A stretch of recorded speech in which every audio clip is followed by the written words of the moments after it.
What's up, y'all? Kyle Hamilton here. I want to give a quick shout out to Lucas, Connor, and Ryan in the Week Zero podcast. Jackson rolling out, 3rd and 7 after the penalty, and it's a completion to Kuma. He's still running.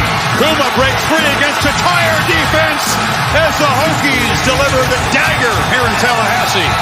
Empty look for Richardson. Oh, that is danger! Oh my! Keidron Smith cuts inside, and he's gonna pick six it in the swamp. Cat scratch fever Smith. DJ is picked off, intercepted again by Benjamin Morrison. Here goes Morrison down the sideline. Can he go? Yes, he can. Touchdown, pick six, Benjamin Morrison. Nix drops back underneath. Touchdown, Bucks. Wow. Chase Cota.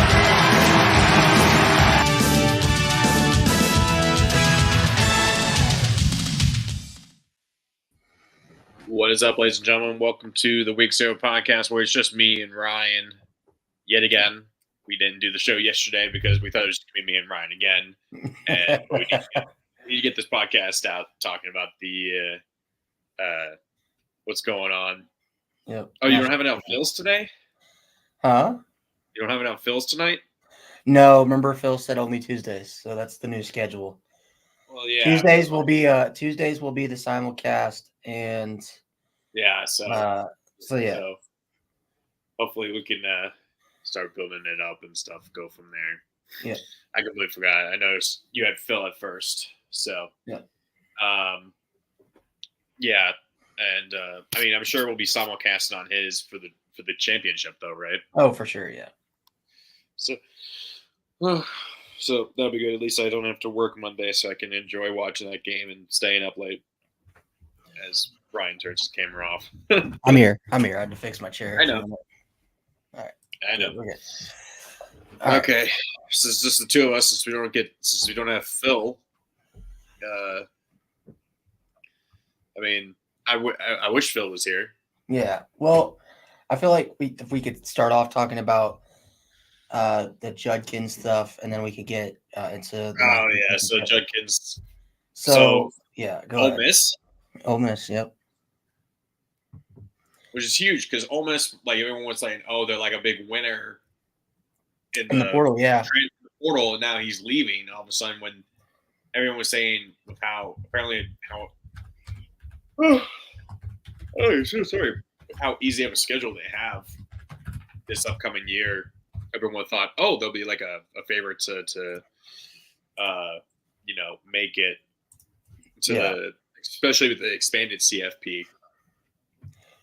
The thing with Judkins that, like, I know at first when it first came out, everyone's kind of confused. Like, this guy's the starter. He's one of the best, if not the best, running back in the SEC. One of the best running backs in the country coming back next year. What's going on? Ole Miss is a top 10 team. They're returning basically their entire offense. Why is he leaving? Then reports come out that evidently he was a cancer in the locker room. Had an ego. I guess he got into multiple fistfights in the locker room with teammates. Oh my God. At multiple times during the season was yelling at his offensive line and Jackson Dart. Evidently him and Jackson Dart did not have that good of a relationship. I'm surprised he didn't punch Jackson Dart out like Geno Smith got punched out by his teammate. Remember that? Yeah. And then I guess the final straw was before the Alabama game. Now that's a while ago. That was like mid-season, right? It was kind of the straw that broke the camel's back. You were about to say it broke the Bama's back. That broke Bama's back. No. So leading up to the Bama game, he went up into Lane Kiffin's office and demanded that they change the offense they run. Okay. So what? He wanted the ball more? Yeah. Wow. So for you to have the ego to go up to your head coach and say, "Hey, this is what we're going to do, make it happen." That's nuts. Like I'm not even sure we see that in the NFL. unless it's guys like Tom Unless Brady it's, or I was gonna say Brady or Rodgers. yeah. But I mean, there are guys in the NFL that have a proven track record way more than Judkins who don't even act like this. And we just lost. We were at 8 people, now we're back down to 1. I don't know what happened. Looks like some people found our stream and were just like they don't like us. Yeah, I guess that's what. I have no idea. I don't know. But It's like, so- what are like? How do you I mean- like? What are your thoughts on that? I didn't hear that that's what had happened. When I first just saw this, I was obviously very surprised, like everyone else, thinking, "Oh, well, why is he leaving?" You know what I mean? Yeah. Because Ole Miss was seemingly set up for success and was probably going to be a popular dark horse SEC contender slash contender to be a wild card as we can now say wild card good team. CFP contender with the 12-team expansion, right? So, because their schedule is ridiculously easy. Where's my phone? Let me look at their schedule and make sure. I could actually pull it up real quick. That way we can look at it. But yeah, I mean, what's even crazier about the Judkins stuff is the kid was a 3-star. And when I say 3-star, he was a low 3-star in the state of Alabama that had very little Power 5 offers. Ole Miss was one of the schools that took a chance on him. Yeah, so I got it right here. So Yeah. they got Furman, Middle Tennessee, at Wake Forest, Georgia Southern, Kentucky, at South Carolina, at LSU, home for Oklahoma, at Arkansas, home for Georgia, at Florida, Mississippi State at home. So you get LSU, Oklahoma, and Georgia, but the hardest with those two at home, so you get that advantage. LSU's the hardest road game, more than likely. You get Kentucky at home, and you are bringing back Jackson Dart. Yeah. I mean, that's they're probably looking at. Who had Judkins in fantasy? Was that Lucas? Or was that you? I think I know Lucas had him. Yeah. Yeah. But no, I mean, their toughest game is Georgia, and they get Georgia at home. Yeah. Obviously, Florida, that's never an easy game in the swamp, but they're kind of in reeling. But then you got Mississippi State rivalry game. Oklahoma could be a big game, but that's also at home. At LSU could be another one. But I mean, you're looking at they could maybe be 1, 2, 3, 5-0, so 6-0. Yeah, 6-0 heading into that LSU game. Yeah. Theoretically, I would think they'd be favored in all those games. So yeah, I mean, and when you're talking of places where you want to go, if you're a coach that wants Judkins, right? If you hear this stuff, is this like I would think this is kind of a turn off for a lot of schools. I'm sure. Obviously, there'll be some places that he'll get picked up. Obviously, that will still want him. Obviously, because of how good he is, and that's the unfortunate part with guys like this who are, their attitude and their issues are overlooked because of how good they are, right? And that's always been a big problem with football in general, both college and in the pros. I mean, we saw it with Antonio Brown. That's what I was going to say. I was going to say Antonio Brown, Le'Veon Bell, to a lesser extent. So I'm sure he's going to go somewhere that he knows will want him, that will overlook that, and go to a program that probably thinks he's like maybe not the final piece, but an important final piece to completing their chances at, Well, it's rumored that Auburn is the team to beat for Judkins. Well, that doesn't. Which I mean, if you don't care of his ego, it doesn't really surprise me. I'll fully admit. So I mean, if you don't care, I don't think Auburn's one of those teams where they're desperate enough. I don't think they'd care that he has an ego because he'd be the best player on that team. Oh yeah. Yeah. So and Auburn likes running the ball anyway. So I don't think Peyton Thorne would have an issue with him yelling at him every single game all season. But yeah, no, that's just crazy to me. And like I said, The kid was a 3-star. He has one good season as a freshman last year. And he came into this season acting with an ego the size of Antonio Brown. Okay, that's being a little bit mean to Judkins. You can't ever get that. Okay, he's never taken his shirt off. He's never taken his shirt off and ran off the field during a game. He's also never thrown gummies at cops.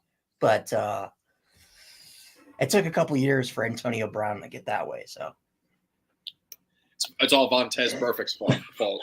Hey, I'm just waiting for the Quinshon Judkins album to come out. No, what I'm waiting for is the 30 and 30 about Antonio Brown. Oh god. Oh my god! Remember when he had that's probably going to happen. Does he still have the blonde mustache? Yeah, it's either that or it's going to be. There's going to be one that's called the Killer Bees, and it's going to be about Roethlis, Big Ben, Antonio Brown, and Le'Veon Bell, and then all have off the field issues. About how much all three of them were gigantic douches. So yeah. But yeah, I mean, obviously this is big news in the portal. I'm sure teams will still be going for him despite what's come out. Yeah. Obviously, he'll probably try and downplay it, obviously, if, whether it's a rumor or not. So, yeah. Is there anything else besides this? Besides that? And then we're going to get into the national championship preview right now. Did you say national tribute? Yeah, national tribute. National championship preview. What I kind of want to go over is obviously Michigan's favored by 4.5. I got my matchup completely wrong. I had Alabama, Texas. Yeah, I had Alabama, Washington, so I was half right. Yo, you need to calculate. I think I've already calculated. I think I've won the pick'ems, right? Oh, for sure. Yeah. Because I think Josh. Did Josh actually not do the pick'ems? He did not do the pick'ems. No. So he was only one behind me. He was right there. Meanwhile, Lucas was the closest behind him, and Lucas was like 10 behind him, or 10 behind me, and I stayed ahead of Lucas the entire time. So 3 straight years, baby. At this rate, I'm gonna have to like make my picks ahead of time, put them in the chat ahead of time, or we'll just ban you, like for making picks. Like, I mean, honestly, what you could do is, give me like maybe not a disadvantage, like have me like start like 20 behind you guys. Give us like a head start. Yeah, I feel like that's what either that. Well, we can do it 2 ways. One is we can still calculate the overall, but then you can each of you can start with like 20 on me, right? And then I can see if I can catch up by the end of the year, right? That's more of a challenge for me, you know what I mean? But it's not an actual like way for you to win, you know what I mean? I think it'd be kind of funny. Yeah. So anyway, getting back to the national championship, obviously, 2 polar opposite teams, honestly, in the way they play offensively and defensively. It could not be more polar opposite, in my opinion.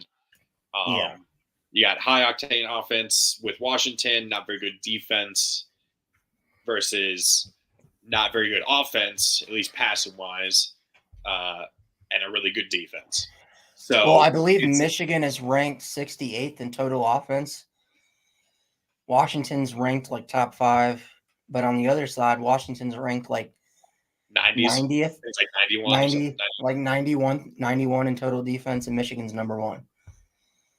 So it is literally polar opposites. So it's unstoppable object versus immovable, or unstoppable force versus immovable object when Washington's an offense versus stoppable force versus very passable object, or whatever how it would be when Michigan's on offense. Yeah.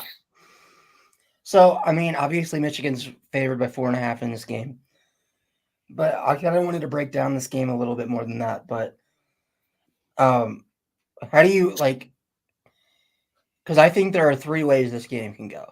There's the first way where Michigan controls the tempo. Gets out, stops. Say they get a 3-on Washington, goes down, gets a touchdown, but it takes 7 minutes off the clock. They keep Penix on the sideline. Yeah, And I mean then, that's. they kind I of know keep where you're pressure going on with this, Penix to kind of like because you were watching Josh Pate just now, and he said the yeah. same thing. Is Michigan is Washington's biggest fear is only getting like 2-3 possessions in the first half because Michigan's just running the ball and they can't stop them, right?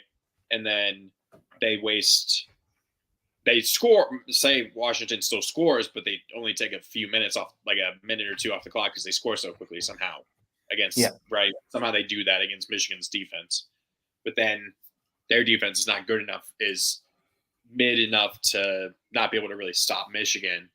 At least their running attack. I think if Michigan can't win in a shootout, obviously that's the problem. If it gets to that point, if somehow their defense fails, they can't keep up. That's their biggest problem, and that's where I thought when the way Michigan came out, I thought that's what they were expecting in the first couple drives against Alabama. They came out a shootout.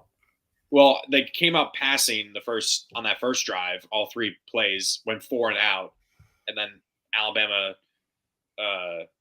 gets the ball like within like not even a minute into the game, and I was like, I was like, what is Michigan expecting this to be a shootout all of a sudden? I don't know what they were thinking there, but so.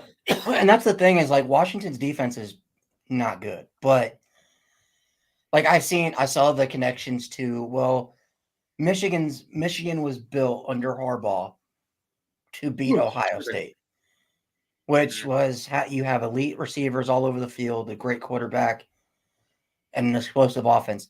That's how Michigan was built. So Michigan fans automatically think, well, this Washington team, you could argue they're not as good as C.J. Stroud and with Olave, Wilson, and JSN.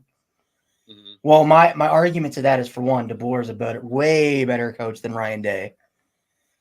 Number agree. 2, I don't think there's a big talent gap between Michael Penix and C.J. Stroud. I think Penix obviously had a longer career because he was stuck at Indiana. But if you had Michael Penix at Ohio State, I think he'd be doing similar things.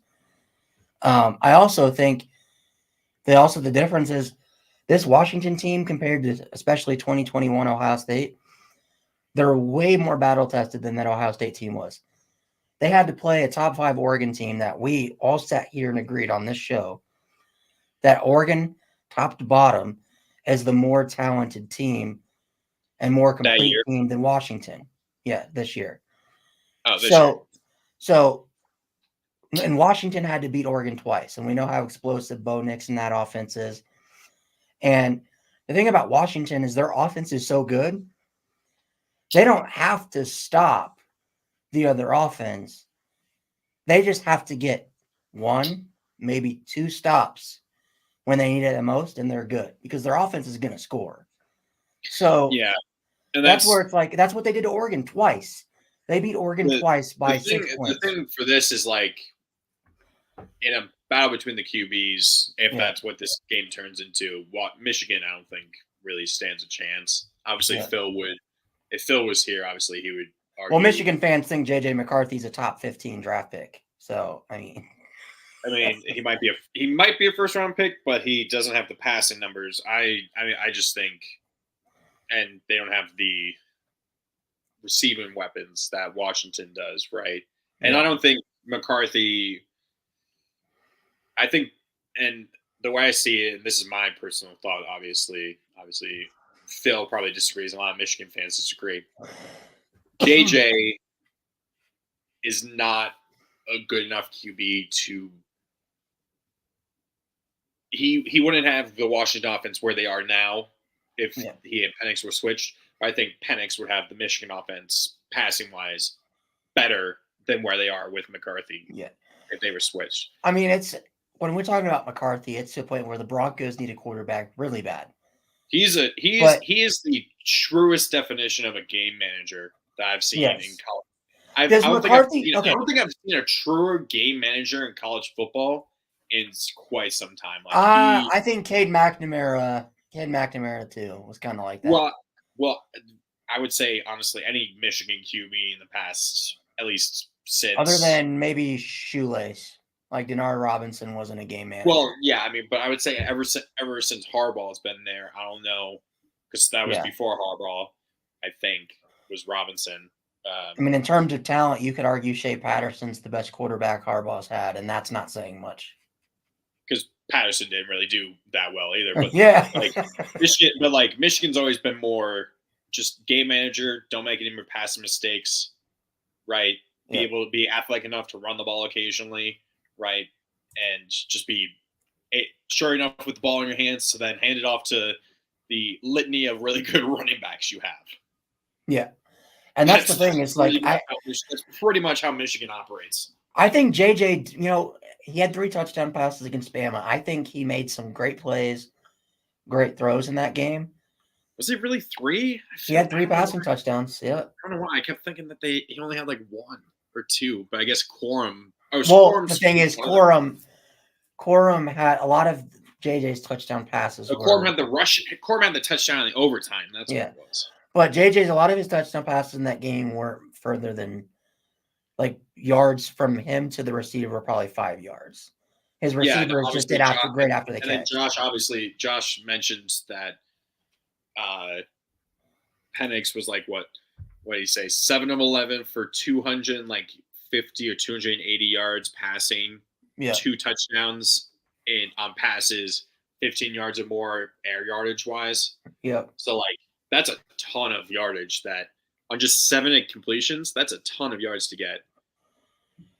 Yeah, and that's the thing is I think JJ's obviously better than Cade, but because he's got the mobility, but the thing with JJ is he doesn't do well under pressure. When plays are breaking down and his receivers are covered, JJ has always had a problem with, instead of throwing the ball away and surviving to the next play, he forces it. Like the pick that wasn't a pick at the very beginning of the game. Yeah. Like why force that when I don't think it's the first play of the game. It was like thrown into a spot where there was no receiver. It was just in a spot between 2 receivers. And he's just lucky that the defender had stepped out of bounds before catching it. Yeah, and like Fellett even said, he said JJ came out on that play and with the mindset of almost, I've got to score a touchdown here. Yeah. Like, I've got to make a big play. And the thing is, you can get away with that against an Alabama offense that has been so up and down all year. I don't even think Bama scored 40 points except maybe once, and that was against LSU's defense, and we know how bad LSU's defense is. Mm-hmm. I think if you do that stuff against Washington's going to make you pay on the other side. And the thing is that Washington's still opportunistic enough on defense to then be able to still make a play every once in a while. Like they got because didn't they get a pick on Ewers? They forced a fumble as well. So they got 2 fumbles on Texas. Yeah, so they were able to, so they're opportunistic on defense. So and even against Knicks, they picked him off both games. Oh, okay. Oh yeah, you're right. So I mean, it's not like sure they're still not the best, but I'm sure they'll put up more of a fight than like LSU's defense. And that's what I mean is like Washington defense is bad, but they make the plays and the stops when it matters the most in the game to where it gives the offense enough to just get over that hump. Yeah. And I think that's all they need against Michigan because I'm telling you right now, like Michigan had 23 23 total yards in that third quarter against Bama. If they have a quarter like that against Washington, what do you think that score is going to be looking like?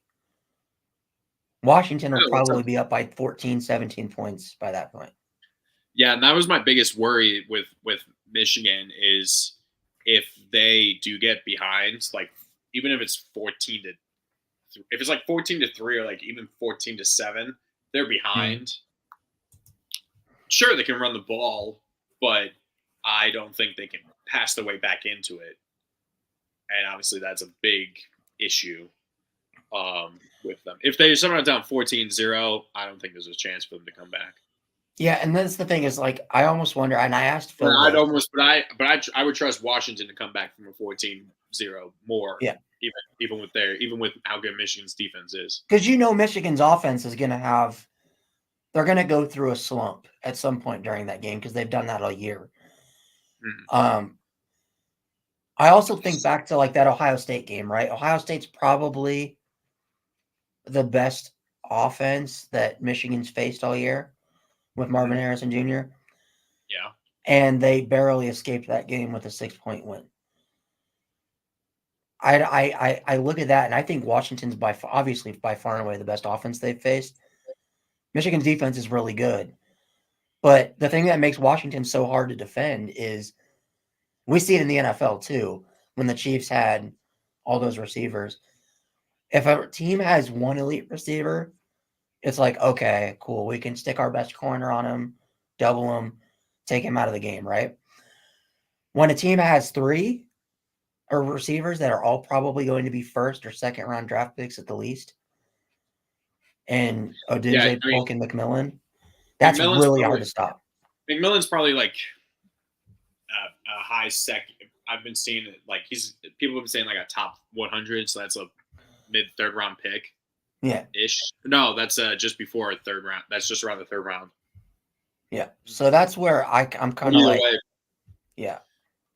Odunze is probably top 10. Polk's probably gonna be a fringe first round pick if he has another game like he did. I mean, he obviously he went off again. He got that long completion to start the game off. I would not be surprised as well if Washington's script is go deep on that first drive, first or second play, right? Mm-hmm. Just do something. You know what I mean? Just try and like throw a haymaker and see what sticks and see what they get. And I mean, when's the last? And I also look at when I come into this game, I think of Pats because I think we do this a lot in the NFL too with Super Bowls. Like a lot, it's different in the NFL. I think in the NFL, most times that we've had an explosive offense versus an elite defense in the NFL in the Super Bowl, it's the defense, elite defense that wins. Yeah, yeah. No, but exactly. in college, it's been the opposite. Like the last time we had an offense this explosive was probably what? In the playoffs? 2020 in the playoffs, probably 2020 Bama.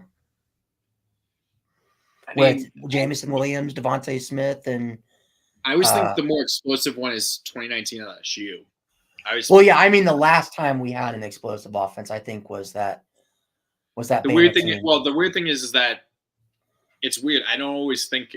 I know. It's. I don't know why, but I always think the 2019 LSU more explosive than. No, I agree. Maybe that's just because they had Mac frickin' Jones throwing. Yeah. I mean, I think 2018 Clemson, 2019 LSU, 2020 Bama. I think all those offenses were elite.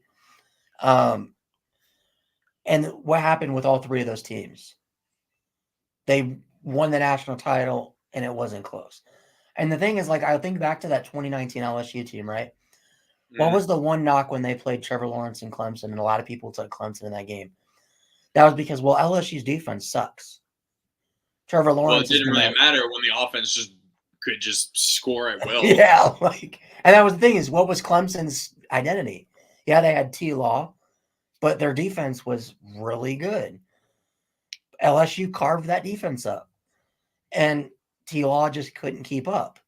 So that's where I'm kind of at with this game is I think it's going to come down to who sets the tone. If Washington gets the ball first and does what they did against Texas, where they go down 4 or 5 plays and score, I think that's going to kind of shock Michigan. Oh, no, absolutely. I think that would then, but like if then Michigan comes right back or like stops them, forces like a 3-and-out right away or something. Yeah. And then go waste 6-7 minutes just running the ball down their throat for a touchdown. Obviously, that's them imposing. I almost asked, and I asked Phil this question, and I kind of want to ask you this. I asked him, I said, do you think Harbaugh, if he wins the toss, wants to receive the ball or defer? Because if I'm Harbaugh, most time, like, because I'm also always a guy that's like, oh, you always defer because I want ball after half, right? But Yeah.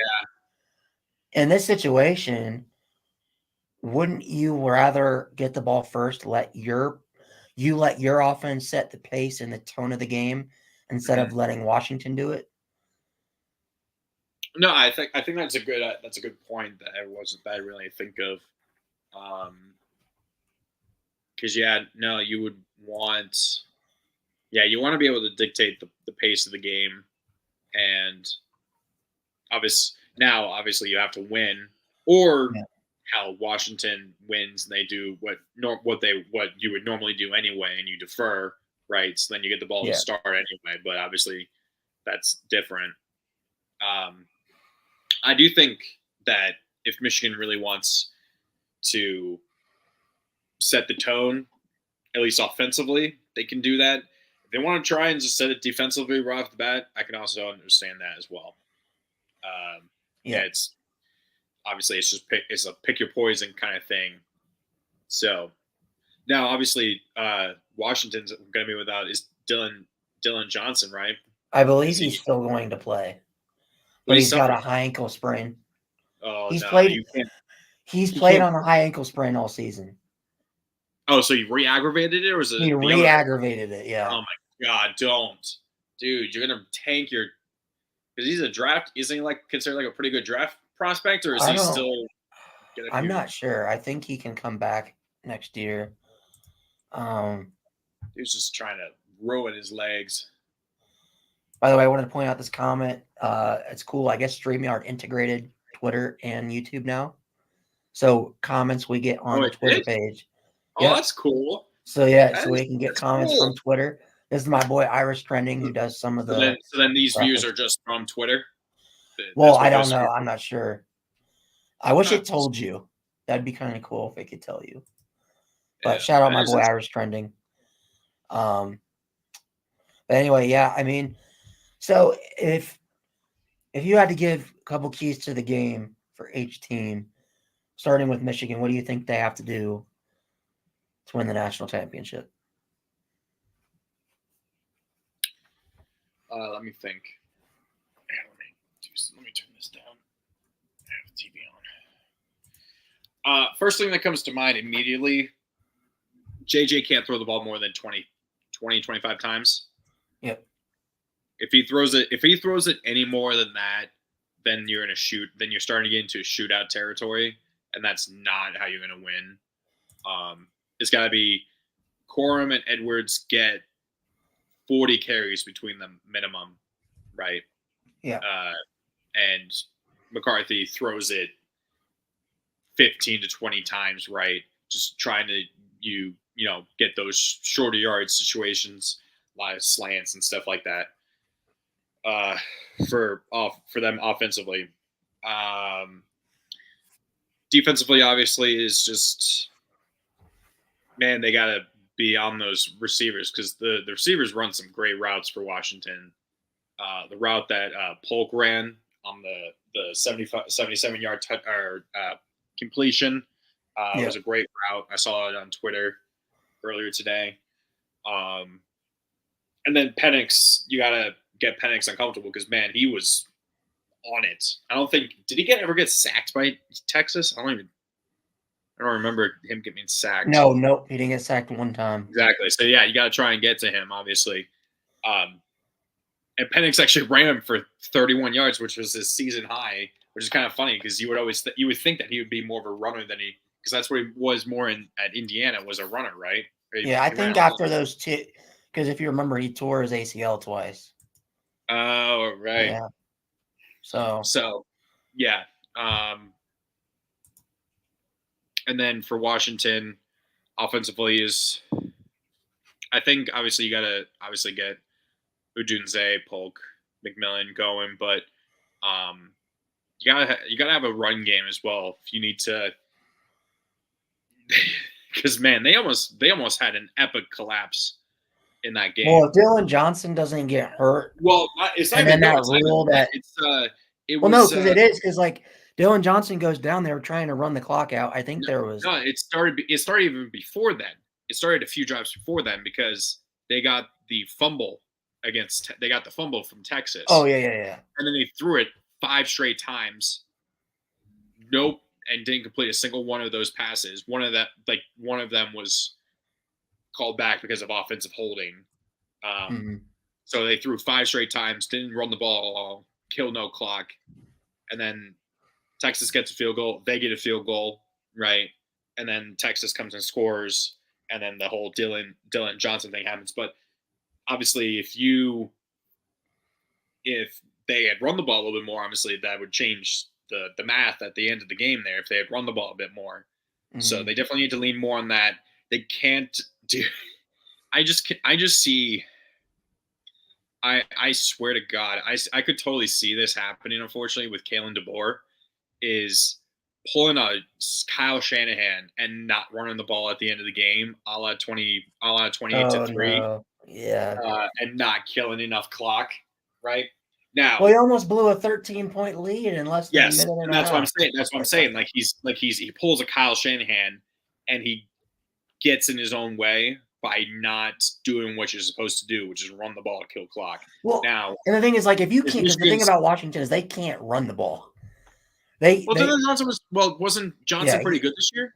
Yeah, but the thing is, in that Texas game, they could not run the ball because of how good Texas is. I mean, and Michigan, obviously, that would be difficult on Michigan, but the saving grace for them is I don't think if they're up by 10 points or more, I don't think Michigan has the offensive capabilities to come back from that late. Yeah, not unless Washington really messes up, which obviously almost happened. But like, unless Michigan, if it's 2 touchdowns, I think Washington is fine. And I mean, I don't see an issue if you're Washington if you know you can't run the ball and you're up late. I don't see an issue if you want to throw the ball, as long as it's but not do deep. it. As long as it's not deep. But do it to where it's like if you want to do like a dump pass out of the backfield, and it's going to be an easy completion. Do a lot of screens, do a lot of slants, do a lot of wide receiver inside screens to the middle of the field. So that way, even if he doesn't get yards, even if he doesn't get yards, it kills clock. Exactly. So okay, and then defensively for Washington, for me, it would be they got to find a way to just make sure they properly contain Corum and Edwards. Yeah. I'd be fine with them gashing you up the middle a little bit, but you can't let them get outside. That's how Corum scored that touchdown in the overtime. He got to the outside. You just can't let them do that. Obviously, that's always the most dangerous spot is to let the running back break, contain, and get to the outside. And same thing with McCarthy, obviously. Now, Michigan doesn't really use the run option, really use RPOs all that often with McCarthy, but he'll run it occasionally. So that's definitely something you got to do. But it's not to the point where you have to worry about putting a spy on McCarthy. Same thing with Michigan. They don't have to put a spy on Penix because he's not going to run the ball that often. And I think also defensively, I think Washington, if I'm Kalen, I was screaming this when we were reacting because Alabama refused to do this. You play press man coverage. You stack the box. I don't care if you bring your safety up. You make J.J. McCarthy in Michigan prove that they can beat you throughout the year. Bama didn't do that. Yeah. No, I can agree. I can do that. I can agree with that. Because Michigan may be better than Notre Dame this year, but me and Phil agree on this. The way to beat Notre Dame and Michigan, because they're built similarly, is they both have great offensive lines, great running backs, great run games, and typically game managers at quarterback. You stack the box and you make Michigan or Notre Dame pass the ball because that's what they don't want to do. Exactly. And prove that they can beat you deep. Typically, when teams have done that to Michigan, what typically happens? What happened in that Illinois game last year? They almost lost if Illinois doesn't fumble that ball late in the fourth quarter. So that's what you need to do. Is if you take away Corum and you force JJ to go out there and throw the ball deep, like say a 3rd and 10. Yeah, JJ had outside of ECU and UNLV, which are whatever games, Mhm. He only had one game where he passed for over 300. He had 2 games where he passed for over 250 yards, and that was Michigan State and Purdue Yeah. back to back. And Purdue and Michigan State are terrible. sucked. Purdue had the terrible pass defense. Other than that, he never topped 2. The most he ever had in any game besides those was 222. Yeah. That in the bulk of the Big Ten. Yeah. Right. Obviously, those 2 teams are not good defenses. Obviously, he famously only threw it 8 times against Penn State because they just were like, here, we're just going to run the ball 50 times straight and dare Penn State to try and stop it, and they couldn't. And that's the thing is if Washington, if Michigan can run the ball effectively against a 9-man front, a 9-man box, 9-man box, then that's where you just got to be like, all right, Michigan, well, yeah, you earned it, man. But Michigan, even in the game against Maryland, he only passed for 141 yards and barely had 50% completion percentage on just 23 attempts. He only completed 12, right, and threw a pick. Yeah. And Maryland's wasn't that bad that good of a defense, and he still couldn't really beat them. Northwestern, because Maryland was actually able to stop the run game a decent amount, because that was only a 7-point win for Michigan. We know how atrocious Northwestern's offense is, and they even put up, I think, 40 points on Maryland. So, I think if I had to give my keys, I'll start with Michigan. 33 on Northwestern. Well, that's a disservice to Northwestern. They won 7 games. It's not like that's a little disservice to them. But their offense is not very good.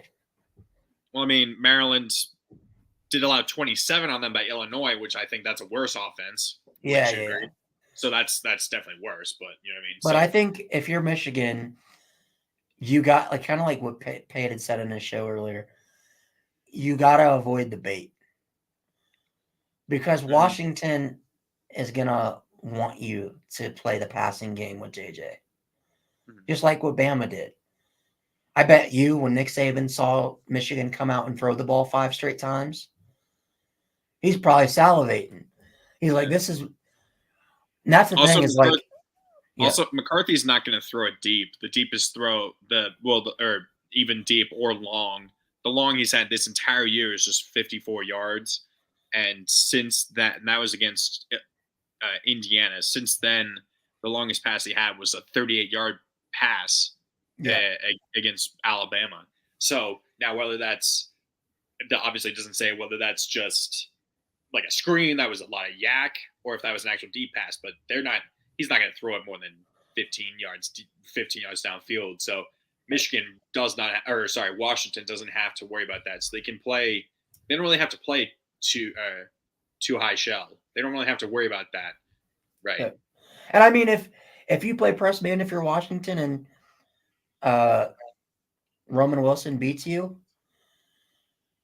how confident are you that Roman Wilson and the Michigan receivers are going to beat you and JJ McCarthy are going to beat you deep more than maybe once or twice a game? That only happened twice in the against Bama Bama? game. Yeah. One was a trick play, the handoff to the right, and then throwback to McCarthy. One hands it and just throws it to Wilson deep. I think that was the play. That was the play that he had the 38 yards of probably on was that play. If I'm Washington, I'm not scared of their passing offense at all. Yeah. But I think Michigan has to avoid that bait because sure, Washington's defense is bad enough to where maybe JJ can get 250, maybe 300 passing yards. But do you want to play that game with Washington? Because I think Washington would be completely fine if you want to play that game with them. Yeah. Let me look this up on college football. Yeah, JJ's passing yards on Prize Picks is over under 200.5. Yeah, it's I always take the under. He got it in the Bama game. He got the over on Bama. Penix is exactly 100 yards more than him. Yeah. Which I would totally but that's tough. Do you take the over still, even with how good Michigan's defense is? Yeah. Michigan's pass defense isn't as good as their run defense? Yeah. Okay. I don't know if obviously it's just the two of them though, so that's the problem. So But yeah, going ahead, I think. There you go. I'm doing that. I'm doing it. Well, actually, can I also do NFL or can I only do college at the same time? You can do both together. You can do as many different sports together as you want. But going forward, I think the key for Washington on defense is you cannot let Michigan play their game. You have to stop the run. You have to do whatever you can to sell out and stop Blake Corum. On the offensive side, I think Washington just stayed, keep doing what you're doing. Because I think you're gonna get those plays, and I think what Michigan's gonna do in this game that they did different against Milroe, because Michigan played Milroe and Bama like how Bama should have played Michigan. They weren't afraid of the deep ball. Michigan had 7, 8 guys in the box a lot. They had they had 2 spies for over 70% of the game against Bama on Milroe. Like, there was a film breakdown. I understand he's a runner, but that's a giant waste. That's a waste right there. Now, because Milroe is actually more willing to throw it deep than McCarthy is. So, but still, Milroe could not throw the ball to save his life that game. That is true. I think Penix, if you do that against Penix, I think Penix is smart enough to be like, okay, you guys want to put 2 deep safeties? I'll hit Odunze on a slant. I'll hit Odunze on a mesh. I'll hit Polk on a 5-yard out route. Penix is not Milroe. I think Milroe got confused and shook in that game against Michigan, especially because he got sacked 5 times in the first quarter. Yeah. Penix is not going to be shaken. Because remember, Milroe's a redshirt freshman, and this was his first year starting. Plus, Penix has played Michigan multiple times. The last time that Penix played Michigan, when he was at Indiana, 2021, you remember how good that Michigan defense was with Ojabo and Aiden Hutchinson. Oh, yeah. Penix threw for 3 touchdown passes, no interceptions, over 300 yards passing, and 70% completion. He's got better receivers, a better offensive line than he had at Indiana. And you could argue that that 2021 Michigan defense maybe wasn't better than this year's as like a collective unit, but they had better talent. We see how good Aiden Hutchinson's doing in the NFL. But yeah, I think those are the keys. I think, I guess we'll move on. We'll get on to X factors. I think we'll pick one guy from each team, and then we'll give our score predictions to get out of here. But if there's one X factor in this game for Michigan and Washington, who are you picking? One for each? Yep.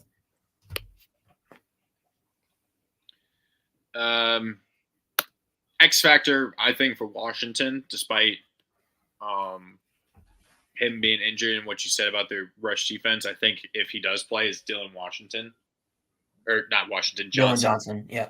If he plays and he's able to get it going, obviously that'll help quite a lot. That's a pretty good X factor, obviously.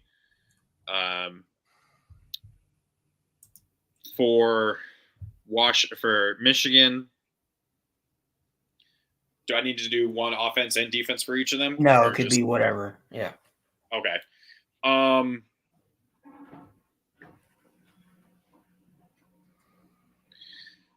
Michigan is the X factor is to not force McCarthy to throw too much. I know that's what I kind of said earlier, but that's definitely something that I would be afraid if they come out and they do what they did again, where they throw 4 or 5 straight times on their first drive. That's not what you want to see from Washington, from Michigan, obviously. Yeah. Like I said, when I said before, if McCarthy has more than 20 pass attempts this game, or more than 25, I think that's not a good sign for Michigan.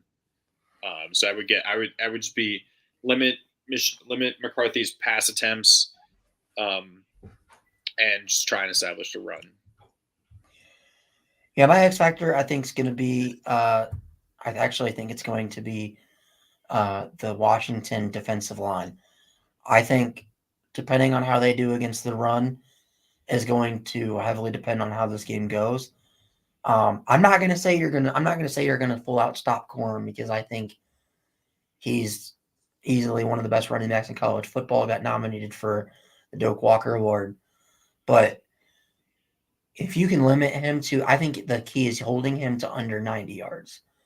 You hold Blake Corum under 90, I think that's a game you win. If he goes off for 120 plus like he did against Bama, you're in for it. Yeah, that's my X factor for Washington. The X factor for Michigan, I think, is going to be JJ, because I think there are going to be times in this game where obviously you don't want JJ throwing 25 times, but there are going to be times in this game where JJ is going to have to pass. Yeah, which is why actually I'm tempted to take the over on his number on his yards actually. Well, because if he plays from behind, yeah, I mean, yeah, that's the reason why I would do that. Okay, score prediction. I'll go first. I think Washington takes it 38-28. Okay.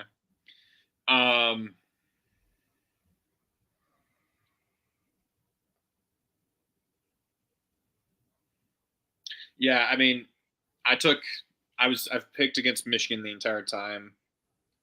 And they've proven me wrong, even though I've picked them quite a lot to obviously win a lot of their games. I picked against them in this scenario for our pick'ems. I think what you said about at least in college, offense, a great offense will actually beat a great defense more often than not in college football, it seems. So, yeah, I'll take Washington. I like your 38. Give me 38-21.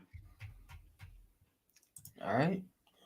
So, well, that's been this week that's been it for this episode of the Week Zero podcast. We'll be back on Monday night for you excited also? They're going to be revealing college football coming out during the game for the college football video game. So it'll be probably, and the release date will be coming out. We'll just put the title instead of college football revamped as EA College Football 2020. No, don't do NCAA, that. NCAA 2024 reaction. A reaction or something like that. Yeah. Okay. Well, this has been the Week Zero podcast. We'll see you then. It'll be a lot of fun streaming that. I'm sure we'll have some people on. Maybe not have 9 people on here at the same time. Yeah, that was a lot. That was a little much. And Phil, I'm not sure if he was happy with that. But until then, we'll see you guys later.